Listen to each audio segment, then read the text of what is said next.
Thando Hopa is doing the nation proud. She's the only South African who's made it to the BBC's list of 100 women for 2018. Now, the list reflects trailblazing women who use their passion, indignation and anger to spark real change. Thando joining us this morning. Thando, thanks for your time. You're very busy, it seems, doing all of these things. What does this mean for you? How did it happen also? How did you find out? Well, I got contacted by the BBC, and I've had a relationship with the BBC. I've done a couple of things with the BBC. But this time around, they asked for me to be part of their list. And when I looked at it, I mean, last year you had women like Thuli Madonsela, and the year before you had women like Alicia Keys. And so I was quite, I was humbled by it, because a lot of the times, you're fighting a lot of things and you don't think that people see what you're doing. But you just do it anyway because you do it for the legacy that it'll bring, so it was quite nice. And you say you're fighting for something and you keep on doing it. What causes have you been fighting for? I used my modeling and I branched out and I consulted, I wrote, I did a whole host of things. But I did this in order to kind of bring in the narrative of diversity. And I noticed that diversity in fashion and everything, it's just this catchphrase. But I'm trying to make it a value system. I'm trying for it to be multifaceted in each and every industry that we're in. And so, yeah. Are you making any progress? Can't be that easy. You know what, it isn't easy, but I'm beginning to see the progress. I was telling a friend the other day that, my mother used to always, when she sees somebody with albinism on TV, she'd say, Thando, come see, Yeah. But now, there's no need for that anymore, because representation is growing, not just in terms of albinism, but in terms of women who have vitiligo, or, just various spectrums of women. Tell us about your journey here also. You've been modeling for how long now? 6 years unofficially, 2 years officially, I would say. So yes. Tell us about what you've encountered along the way. Okay, so I worked as a prosecutor for the National Prosecuting Authority, and I did that for 4 years. And then I specialized in sexual offenses, but then I took a sabbatical in 2016. And when I took a sabbatical, it's really when I didn't leave prosecuting to model, but that is when the modeling career really started taking shape, and who I wanted to be in the sphere, in the platforms that I am in, just really started becoming clearer. And that's when the Audi Untaggable campaign came in, and the Pirelli calendar came in. Yes, you're in the Pirelli calendar. Yes, and I saw myself on the cover of Marie Claire, and I had never seen a woman who looks like me be on the cover of Marie Claire.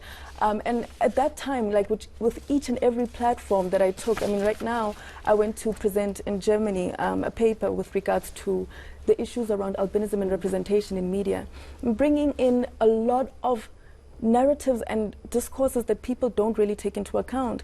Then, like issues like intersectionality, for instance, is that I am a black woman, I am a woman, I am black, I have albinism, I am African, and I have to face sort of compounded prejudice or compounded accountability in everything that I do. And so just, yeah. We deal with a lot of ignorance as well around issues of albinism and stuff. And not anywhere in Africa, most parts of Africa, but also in our country. And recently, do you find that we are beginning to have a better understanding, and people are beginning to break down those strange beliefs around albinism in your engagements? It's interesting, because I think this is the thing about identity and how you are in a particular body, is that it's contextual. You find that with some people, they'll say, hey, there's been, progress. And then you'll find other areas where people are feeling like there's the progress is frustrated. But also is that prejudice is multifaceted.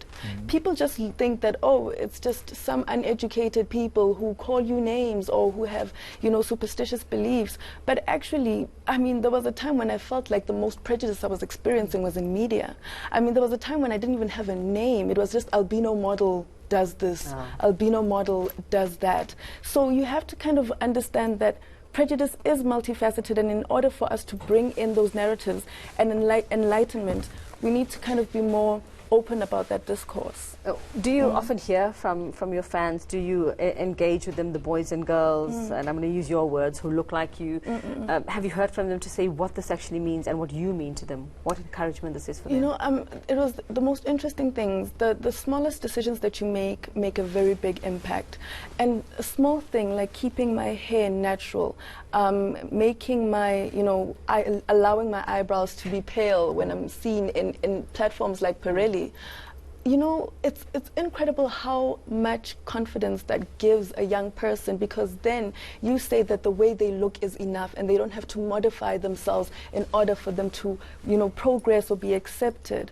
And I've received absolutely wonderful feedback from that, and I think it's actually the feedback that helps drive me do all of the things that I've been doing. You got a prosecutorial background, you say? Yes, so I you do. got a legal background. Yes. Is that helping you in this modelling world? Because we hear stories about modelling world, how tough it is, manipulation. Taking advantage yes. of. You know what? I mean, this is the interesting thing, is that the legal background does help, but also, I mean, and this is a sensitive discussion, is that you'll find that a lot of the times bargaining power is an issue. And I think that, when we're looking at things like equality, bargaining power in contracts, that's something that you need to look at. And when you don't have sort of bargaining power, you may have the legal knowledge to say A, B, C, D is wrong, but sometimes you don't have the bargaining power. And I think those are the things that artists need to kind of go into and speak about. You bargain on your own, you got a manager? I've never actually an agent? I've actually never had an agency really in South Africa. What I had was a publicist, and now I have a manager, because I never wanted to be dictated to. I really wanted to keep my sovereignty and autonomy, because you're always in an industry that's trying to take away your sovereignty, either as a woman or as, just... well done. But I mean, making it to the BBC's top 100 women for 2018, that's bargaining power going forward. Well, we're definitely building it. We're definitely building it. No, well done and congratulations. Thank you. Keep on making us proud. And a great role model you are as well. Thank you. Thando.